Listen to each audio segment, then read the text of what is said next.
Join us for 3 days in Orlando, Florida in March 2026 for an event designed to equip IT professionals like you with the tools, knowledge, and strategies to navigate the ever-changing cybersecurity landscape. Secure your spot and register to join us for 3 days of immersive learning, collaboration, and skill building with hands-on hacking labs and much more. Network with peers from around the globe. Share experiences and learn from real-world case studies, all aimed at enhancing your capabilities as an IT professional. Elevate your experience at the after-party.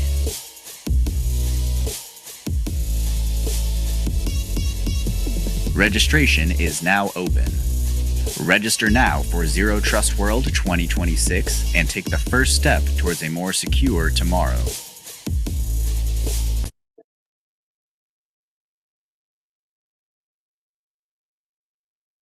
Welcome. How's it going, Rob? Welcome to week 14? Week 14. Of our 100-day webinar series. And I need to sleep. So I've got one more week next week, and then we can get to sleep for a week. Of our 100-day series. We got something cool to show you today. Obviously, we focused a lot on configuration up until now. And hopefully, we have a lot of people changing their configurations, advancing their configurations. I think last week we went away and said syslog ingestion, whether it be to your SIM, to ThreatLocker. With a fake Rob, I might add. With a fake Rob, with more hair. Yes, substantially more. Yes. And there was no Mac talk. Shocking. So syslog ingestion, configure monitored path, we went back to last week. If you don't recall, we'd shown before how to configure monitor paths, and we'd got a lot of support tickets because everyone had added every file extension they could possibly think of, almost destroying their Windows folder because it was now lots of system scratch files. So we said, hey, focus on what you really want and use paths. We are adding a change just to remember on that. So we're going to exclude the Windows folder unless you explicitly define it going forward. We set up some data mass changes. So essentially we set up a policy, say if 200 files change, then automatically shut the user off from making changes to the system. This is a really good ransomware technique. Of course, best way to stop ransomware, don't let untrusted software. But once you're in there, if someone does a mass delete or mass change, it's not going to be able to run.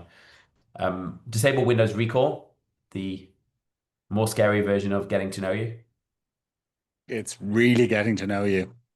And we created canary files. Now, if you recall last week, we said canary files are okay, but they're not really a great way to stop ransomware. The idea of a canary file is if that file gets changed, it means someone's done something they shouldn't. So essentially, it's a bait file. The problem is in the old days, you'd put the canary file with Apple or something at the beginning of the alphabet, and when they'd enumerate the folders, they'd go through in alphabetical order. So they'd hit the first folder, hit the first file, and kick themselves off the system by doing that. Of course, now they're a lot smarter than that. So it's a method, but it's not the only method of stopping ransomware. So easy, free change, doesn't cost anything. So it's not the end of the world either. And very low false positives as well. Okay, so this week, we're going to talk about defense against configuration, otherwise known as dumbass configurations. Dumbass configurations. So ThreatLocker DAC. We announced it last week. And essentially, what we realized as companies getting smarter and smarter with the tools they use, and they're adopting a zero trust approach, it's very, very hard to attack someone. Like, it's very hard to get onto someone's network if they've blocked untrusted software, if they're ring fencing their apps, if they've closed their ports on their firewall. And attackers are really looking for weakness in configurations at this point. What didn't they do? Which machine wasn't locked down? So last week we announced ThreatLocker DAC. It's a free solution for all of our customers. So you can go in, you can get this report. It's in beta right now. And essentially it's going to do 170 checks per day on every single endpoint. And it's going to check your configurations are right. And it could be anything from, do you block untrusted software? To, do you have a write file policy to block writing to your host file? Because that can cause DNS poisoning. And we want to go through that today and also show you how to turn this on. We are currently on a live build of 10.3.4. That has 26 DAC checks, I believe. Rob, is that accurate? It sounds about right. And 10.5.1, which is currently in public beta, but supposed to be out of public beta. QA always slow me down here, but I suppose we have to test our software. Damn them and they're checking to make things work. So that has 72 checks in it. And I think 10.5.2 is going to have more. And within 4 weeks, we're going to have 170 checks on all of your endpoints every single day. Now, initially, we did this because every time we saw someone get hit by a cyber attack who was a ThreatLocker customer, it was because their machines were in monitor only mode, or they had a policy to allow the entire Windows folder, or something crazy like that. So we originally did this to look for ThreatLocker configurations, but what we found out very quickly is we don't just have to look for ThreatLocker configurations, and we don't just have to tell you what's wrong. We can also tell you where the compliance violations are, and that makes your job easier as an IT manager, a CISO, an MSP, to tell your C-suite, your customers, why do we need this? So I'm going to show you this. I'm going to tell you how to get this set up on your environment. So I can't believe, Danny, you missed the opportunity to refer to our MDR department as the configuration police.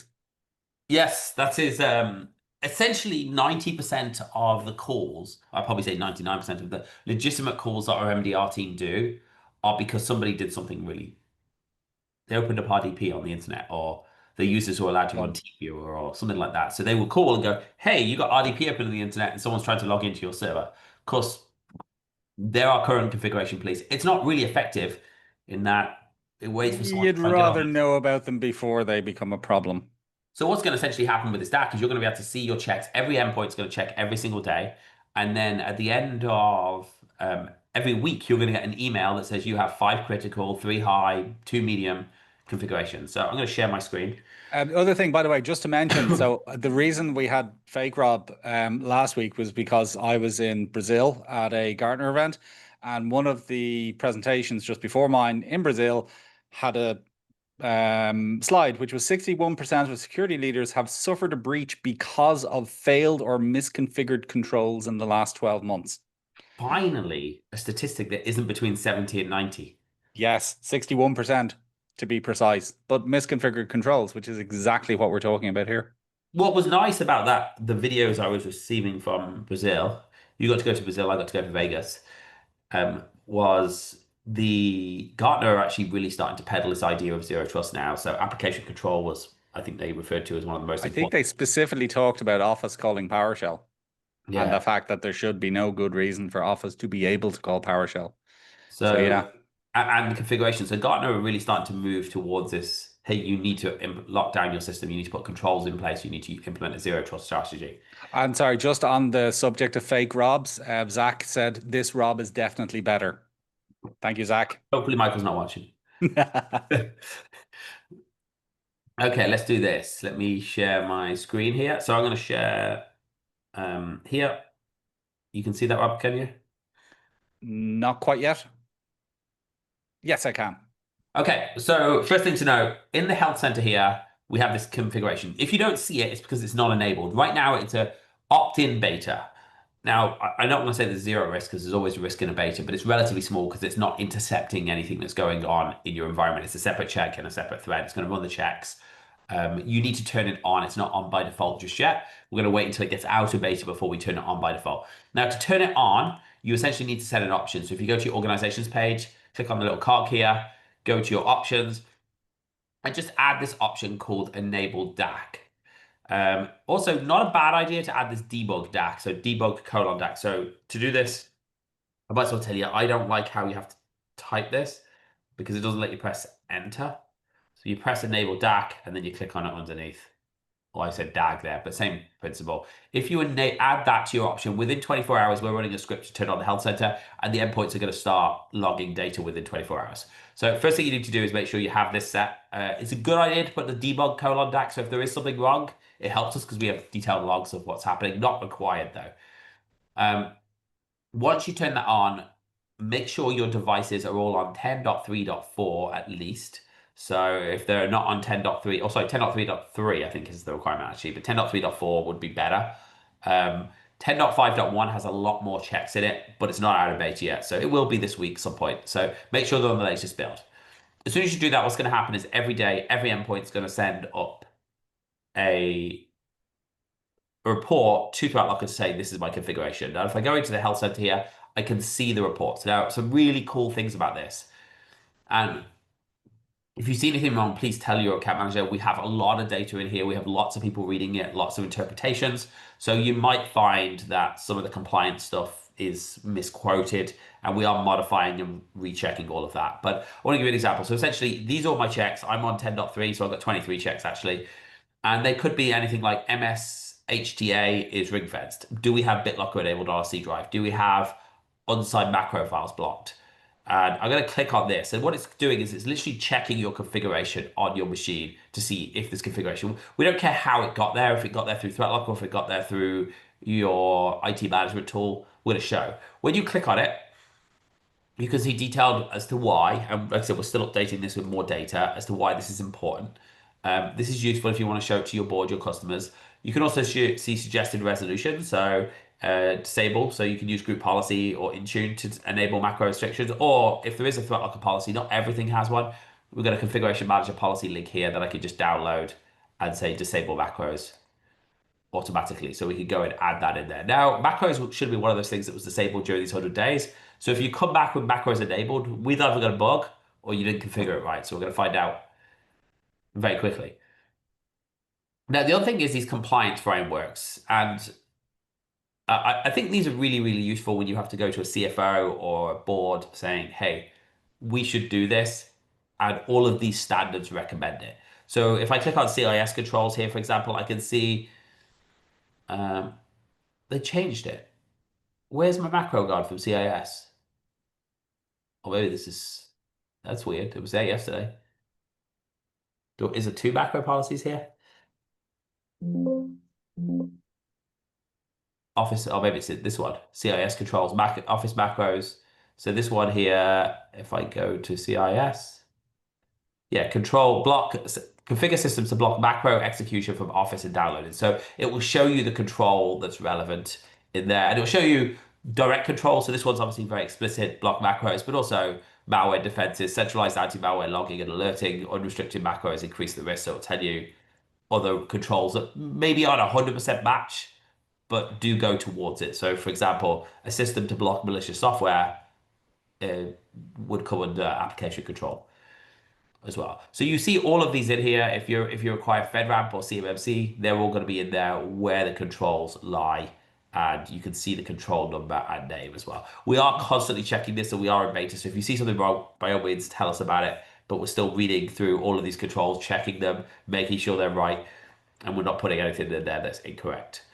Danny, if you don't mind, would you just go back to the enabling step? So where you turn on the option and how you turn on the option? Yes. So some people are asking questions about that. And this is only because it's in beta, so you have to opt into it essentially. And these are our advanced options. You click on the settings here, you click on options, and I'm going to remove it from mine and then I'll re-add it. These are advanced options you have in ThreatLocker. So and the option name is enable DAC.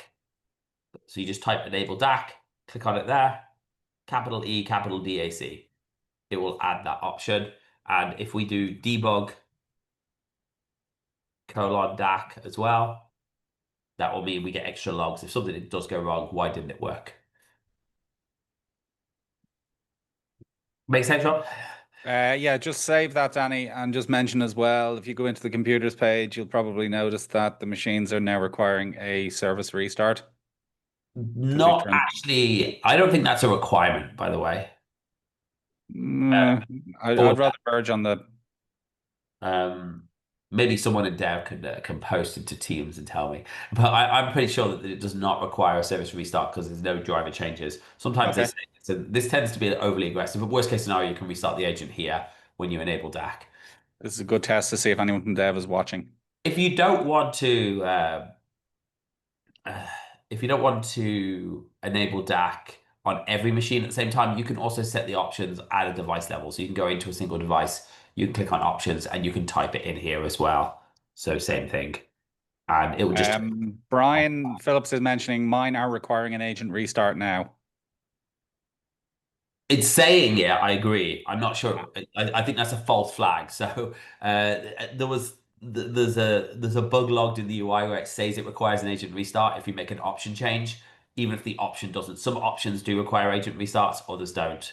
So could you do one other thing, Danny, if you don't mind? Could you zoom in a little bit? It's a couple of people are finding it a little bit difficult to see. Sorry, I'm on this huge Surface Studio at the moment. That's fine. Okay, so enable it. It within 24 hours you'll be able to see. So we basically have a script that runs every day. I hope so, that turns this feature on the UI if you have that option enabled. So if you enable it, it will turn the feature on the UI. Oh, I do have a question on that script though. Does it require the org? But if it doesn't show up within 24 hours, just let us know. We'll turn it on either way. James has asked a question. Is there any other requirements for DAC? Like, is there a module that has to be enabled? There isn't a module that has to be enabled, but it will tell you on failures because you don't have options enabled. So for example, No, modules enabled, not options enabled. yeah, modules do not have to be enabled, but it will tell you potentially you have a failure. So if you have RD, well, block untrusted software, if you do not have whitelisting enabled, it's probably going to come back and say you failed this test. So this one here says you should block untrusted software. This is going to look for monitor mode. This is going to look for default deny policy. This is going to look for everything in your environment if you've got it configured badly. Now, it's smart enough. So we have like prolonged untrusted RDP is blocked. I'll go into that in a moment. But it's smart enough to say, do you have a long period? So if you put installation mode for a short period of time, it's going to say that's okay. If you put it for a long period of time, it's going to say, wait there, you've disabled application control for a long period. We'll even check things like this one gets us, bites people in the backside a lot. RD web not accessible from public IP address. So we're actually going to go and check that RD web is got a policy in place to make sure it can't be accessed from a public IP address. So you could use dynamic objects, for example, if you wanted to publish RD web, and that would be fine. And it gives you some resolutions there. There's a whole bunch of tests here. I don't know if we want to go through any in particular, Rob, that you like the most. Pretty much the ones that are critical are the most interesting. The other thing to mention, just the BitLocker enabled in C drive is a good example. So it does show you which machines are impacted as well. So not all fails are going to be on all machines. So like the BitLocker enabled on C drive one, for example. Let's have a look. If I click on Second this, from the top, so you can I see there it that one it's pass and 4 fails. exactly. So it's not going to, And it'll tell me it fails. shows you which machines it's failed on as well, which I think is quite cool. And again, the suggested remedies, they're not always going to be ThreatLocker remedies. They can be, in an example like this, it's enable BitLocker, which is useful. Monitor real time. Oh, this is just an audit of encryption status. It's not telling you, there's no ThreatLocker policy to turn it on, but it is telling you should turn it on the machine. Some questions that we've got are, would enabling these flags add any burden on the ThreatLocker services, making computers slower? First of all, it doesn't intercept any connection. It runs a test once a day. The most you're going to see is during the test runtime for like half a second, it spikes up to a single core CPU or something. So you wouldn't notice it, and it's not blocking, so it's not going to affect anything else running. Yeah, so a couple of people have come back, including our beloved QA department, to say you do in fact need to do a service restart after enabling the option. Okay, that's an odd requirement, but we'll go. And Zach has also mentioned, just to note, the agent restart required only affects Windows machines. Rob will love that. So Macs are. Just to be clear, is DAC live on Mac yet? That is a question, Danny. That is a question. Good. Yeah. So DAC out on Mac as well. Damn you, Zach! You're after getting me in trouble. Yeah. Yeah, all one word enable. Sorry, yeah, again, people are still a little bit stuck on it. You basically just type in the word enable DAC and you click on it and then save. People are still getting a little bit stuck with the options. It's a bugbearer that I hate. You should just be able to type it and hit enter. I've asked for that to be fixed. So where you have to actually click from the drop down list. So Andrew's asked, can't recall if he missed it, but will you have an auto wait there, whoa. I just got from the developer himself, from Buckner Williams, who's the developer who ran this. It does not require an agent restart. I think QA and the devs should basically duke it out. I got it from the horse's mouth. It does not require an agent restart. So directly from the person who wrote it. So there is an issue where whenever you change an option, it does put that flag on the display, which is being raised as an issue that we need to resolve. Sorry, Andrew asked, can't recall if we missed it, but will you have an auto fix that will apply configuration management profile to resolve it? It's not always going to be configuration manager solution to these problems. Sometimes it will be, but not always. We're not going to have an auto fix because all of these things are not zero risk. So if you say, I'm going to turn on macro document, block macros, that's not zero risk, but you will be able to go into here. If we just turn it on, people are going to start screaming at you, my macros stop working. You will be able to go into here, click on the policy where possible, and just hit download and save, which is as close to an auto fix as you can get. And just to confirm, they're coming from the community. Yes, they're coming from the community. Our published community, not so Yes. we publish them in the community. It will have a link to the community policy where you can add it possible. It will give you instructions where not. So this is like blocking RDP. So one of the things you should be doing, and this is one of the things that drives me insane, is you should have a policy in your network control when allowing RDP. It always does this. So it should always say, deny all inbound traffic. So when I've said permit remote desktop, I'm only allowing it to these objects, the IT computers or whatever users need to do it. This should be in place. If this is in place, it will not fail. If it's not in place, it will say, hey, any user can potentially go onto RDP. We have no dynamic ACLs enabled. So that is the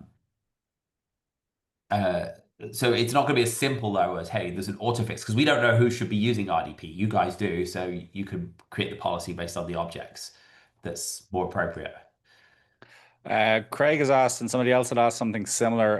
When you say every endpoint, will it also detect machines without ThreatLocker? And will this show devices missing ThreatLocker, or does it only give issues on devices with ThreatLocker agent? So it will only give issues on devices with ThreatLocker agent. However, the checks we do ensure that devices that aren't running ThreatLocker will not be able to access any of your assets. So, for example, this permit common file server inbound check we're going to do here is we're going to say only trusted objects can access this. So if ThreatLocker isn't running, it's going to do that. And there's one exception to that. So in this case, we're saying make sure that your environment can only run from protected devices. But there is one exception. One of the checks we do, I don't know if that's in that 10.5.1 or it's going to be in 10.5.2 or 10.5.3, is we actually do a port scan on the outside of your firewall. So that one will obviously apply to devices not running ThreatLocker. Craig has asked as well, so where's the reporting page? So Health Center is Center the DAC, and it will go on within 24 hours of you enabling that option. Yeah, perfect. Sergio has asked if I activate enable DAC on a single machine, we'll be able to see those details of DAC without activating for the organization. Yes, but what happens? You'll just get one machine in here. So here you can see your trends over history, how many failures you've got, how many highs you've got. You'll only see one machine because that's all you've got data for. Just very quickly show people this, Danny, if you don't mind. So Craig has asked again, any plans to have a way to detect domain devices missing ThreatLocker? This would be really nice for those devices that slip by. I mean, this is already a thing in the devices page. So okay, so you have well, kind of. It doesn't show that unless you ran the login. It's under the the burger. If it's in a domain, you can actually generate a script that goes into your login script on your domain, and you publish this on your domain controller, and it will report if ThreatLocker is not running on the machine. A better way of doing it is don't let them connect to the domain controller, because then they won't work. And that's true. The beauty of objects. That's the best way to do it is network control. This will actually run on your login script. You basically put this login script in there. So I generate a key, give me a key. I download the version. I can download a signed or unsigned. The reason we have a signed and an unsigned a batch file is because the unsigned is substantially smaller. And if you're pushing it over a DC, you might want to save that 7 kilobytes of data that a signature requires. We give you a batch file. Keep. Yeah,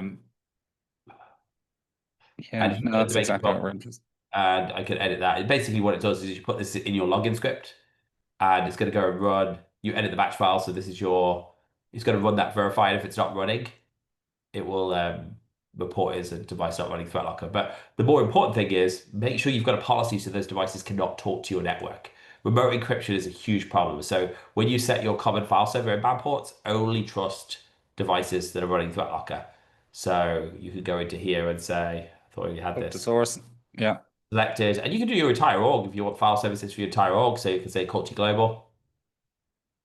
And now what will happen is when you try and connect to your domain controller or file server, it's going to connect back, validate you're running ThreatLocker, and then it's going to reject your connection if it's not, which means no remote encryption from untrusted devices.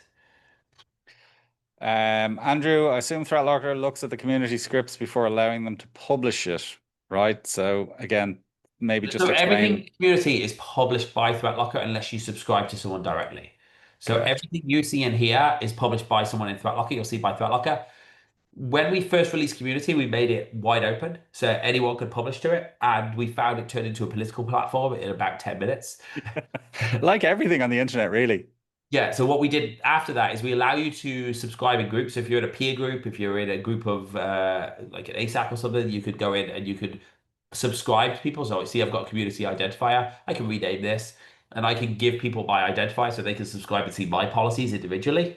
But you won't be able to see anything in the community unless you've subscribed to somebody or it's published by ThreatLocker.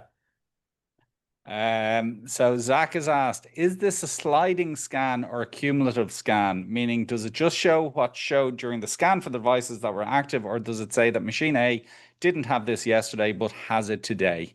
No, well, let's show you the history of everything. So if we go into here, into the DAC report, it will show you the history. Now, obviously, you're going to see this go up as you install more devices with DAC.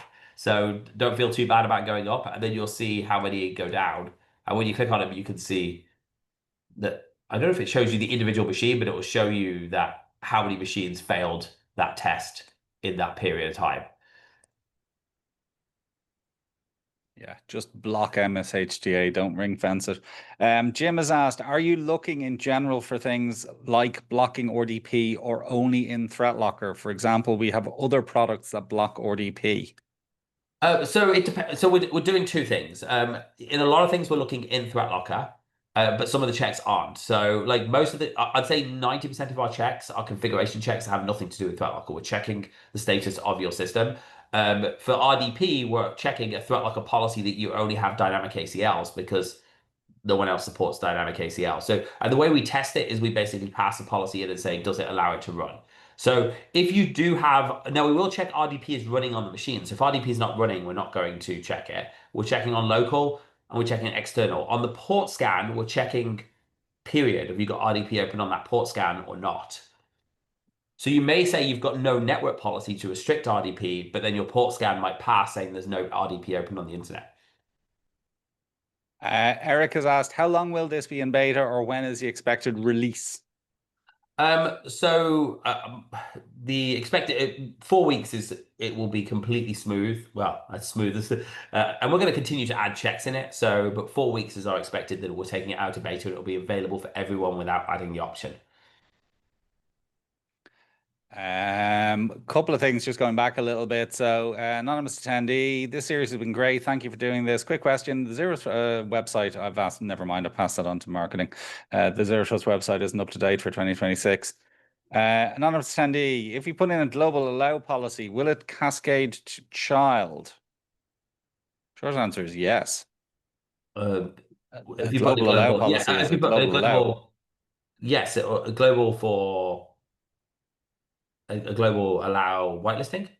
I presume so, but yeah, I mean, basically, if there's something allowed globally, it's allowed globally. Currently, might change, will change. Apologies as I joined a bit late. Once you enable DAC, will the DAC section show up in the health center?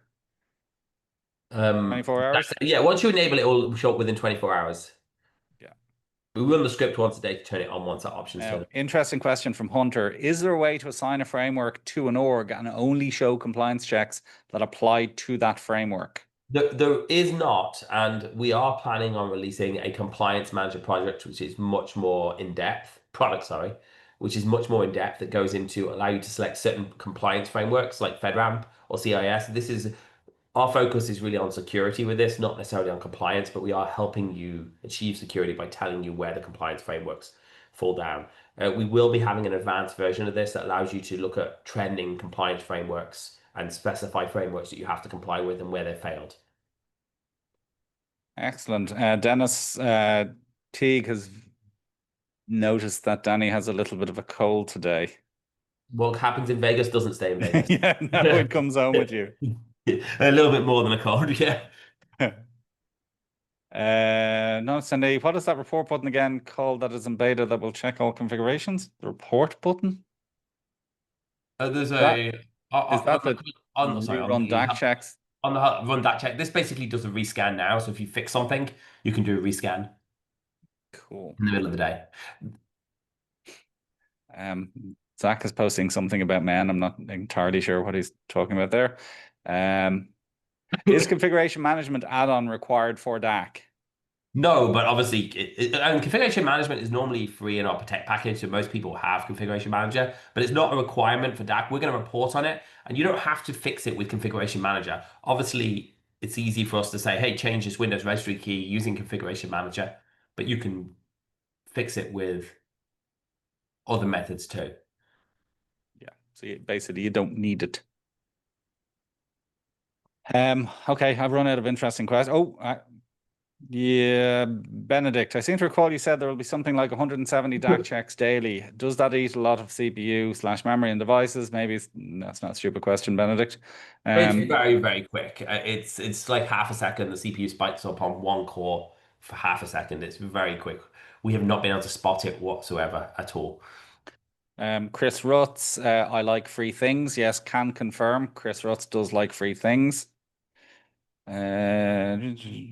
Oh God. Somebody else asking about exporting TLAP passwords to something else, in this case IT glue. It has been requested before, and I think it's vaguely planned. Unless you're on a FedRAMP instance, and then it's not. Oh yeah, do you want to mention that to the people that didn't hear? Yeah, so ThreatLocker achieved FedRAMP ready status in 2-3 weeks ago. So what that means is essentially we completed all of our 3 PAO audits, which are required for the CMMC. And we also have able to sell to any federal government agencies that require FedRAMP. They'll have to give us the authorization. And we have sponsors already in play for that. The audit's complete. We have a separate FedRAMP instance for those who require FedRAMP. Now, bear in mind, the security across our instances are pretty much the same. The big difference between the FedRAMP instance and the non-FedRAMP instance is the FedRAMP instance doesn't allow us to integrate with non-FedRAMP compliant tools. So we're not going to be able to send your tickets into IT Glue or password syncs or anything like that because it's not. But on non-FedRAMP instances, we can do that. Just to update, so it has been planned. Just needs to be prioritized, basically. Sending it out to IT Glue. Oh, okay, Andrew, big question. If ThreatLocker was ever compromised, what would your customers be able to do? Is there an auto export of some sort to provide override code so we can remove/unlock computers? Thinking how we can stop a CrowdStrike-like issue. Okay, so well, I mean, hopefully we never have a CrowdStrike issue. We have a number of checks built into our system, so that doesn't happen. CrowdStrike's update process is very different to ours. The biggest complaint we get is we automatically push updates too slowly, which we're trying to speed up a little bit. But we also have multiple departments and checks when something goes live, which is so we don't. The way CrowdStrike deals with their driver is they essentially have a driver which is an empty shell and it pulls content into the driver. And whereas we don't do that, we have a driver that's updated, it goes through the correct process, so it should never happen in ThreatLocker. However, let's just assume somebody goes into your ThreatLocker tenant. This has happened lots of times before, where one of your employees goes in and says, I want to create a policy to block everything. We have a couple of things you can do. So for example, the worst policy you can possibly create, and we've got a whole bunch of controls to prevent this from actually killing critical Windows processes, but it's not impossible if you have a driver. You could go in here and say, kill all processes. And you could say, I want to set this to deny. I don't want to set this to secured. I don't want to kill the running processes at all applications. This is going to be a really, really bad policy. And we do have checks to make sure it doesn't kill critical Windows processes. But if you have drivers, it could cause a problem. If this happens, first of all, on the third reboot, we will make sure you check in before you actually get that policy is applied again. So we'll go into here. You can go and drop this into monitor only mode and it'll check in. Outside of that, there are override codes which you can export. And you can create global override codes. I do not like them. I highly recommend against them. You can do them in the reports here. So you have override codes. And interesting fact, if you put an override code, I'm not going to run it because you'll see mine, on a USB drive and boot the system, it will read the override code from a text file on the USB drive as well. So if you needed to put an override code in, you could just put it onto the USB drive and boot the system, and it would say, oh, I've got an override code. I'm going to do this. You can also, in the event you get really stuck, you also have the ability to just issue a stop binding command from here. So another option, this is really advanced, but I think the word is stop binding. There will be a KB on it somewhere. And when you do this, again, you have to click on the drop down and click on it, which is when you do this, ThreatLocker will no longer bind to the driver. So a few different backup options in here. Hopefully you never have to use them. Dave Barnes, sounds like Danny's describing how to switch an organization to Macs with the block every kill all processes policy. The Mac will get just as sick. Oh God, Andrew, how could we get a current override code if the whole portal is down? Well, if the whole portal's down, you can't. But if the whole portal is down and you had all deny policies in place, you'd have to have it exported before then. Some companies call the API and pull them every day. Chris has asked, what are the other hidden things that are under options for orgs? Do you have a list? No, Chris, they're hidden. Most of them are on there's an options knowledge base article. Yeah, but we don't explain the hidden ones. Yeah, there are some. I think stop binding should be on there though. Not sure if it is. Okay. Eric, I think this question may have already been answered. Was there a cap on daily DAC checks, or is there a cap on the machine count? There is no cap on the machine count, and technically there's no general cap on the daily things, but I think it will go into our normal DDoS patterns. Whereas if you beat the crap out of it, we'll actually slow you down. So we have that for various functions in our portal. So if you beat the crap out of deploy policies, we'll start slowing you down. Glenn, will DAC report on boot start sys drivers, since those are the most dangerous of all? Those sys files load before ThreatLocker. Ideal if this is tagged in EDR. So, well, ThreatLocker has we can do pre-binding blocks anyway, but DAC doesn't report on what's enabled on pre-boot binding sys drivers. No, wouldn't have thought so. It's really focusing on configurations in your environment, not necessarily things you're running. Anonymous attendee, if you completely lock yourself and break everything, can an org call in to have a policy reversed? Yeah, people do it all the time. And we have a well, all the time might be stretching it a little bit, but yeah, with 54,000 companies, so people do dumb stuff all the time. So and we've put a lot of checks in to make it harder for you to do stuff like that, but there's always ways you can hurt things. And yeah, Andrew has asked back to the override codes. Can we pull those from an API? That's what we're looking for. Short answer is yes. We've actually done it. Andrew, if you want to reach out to me, I actually have a PowerShell script for that, which we'll have to allow, obviously. But yes, you can pull them from an API.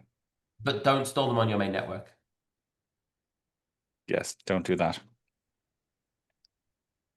Glenn, is there a knowledge base for the USB override code? I don't think there is actually.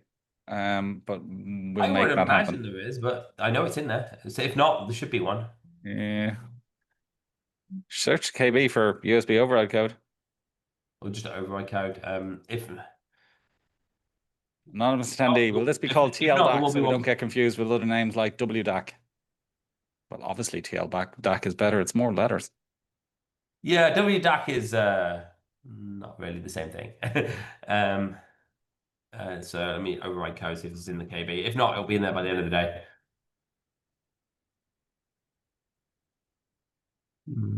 To Windows XP override codes. Override. I don't see putting on a USB drive helps, but it does work. I know it does. So we'll have that updated on the override codes KB. Very unrelated to everything we've discussed so far. Love the product, love the team. Is there currently any way for small investors to participate in the pre-IPO or IPO offering? Or are you considering going public in the near future? Depends on your definition of near. No to the first, because unfortunately we have venture and private equity companies and they have rights of first refusals on anything we do right now. I wish 5 years ago we'd kind of gone down that route. So, for the second, yes, we will be IPOing. So at some point in the next few years. Christopher has commented, and I think Christopher is probably right. I think your cameras need to be pushed down. Now, I'm presuming he's referring to the fact that all you can see on your screen is failure. Yeah, that's Yeah. unfortunately I can't push my camera down because it's built into a Surface Studio, which is really high. I have to That lift my chair up. that'll learn you for having fancy computers, or you could just sit further back. That Yeah, works as well. just lay back in my chair. So, okay.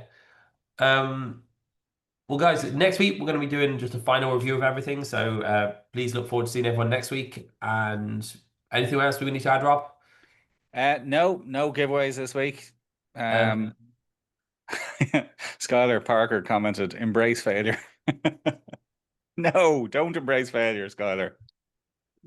partial failure, not complete. Yeah, and I think my uh microphone placement has mine as fair is an option, apparently. Okay, that's about right.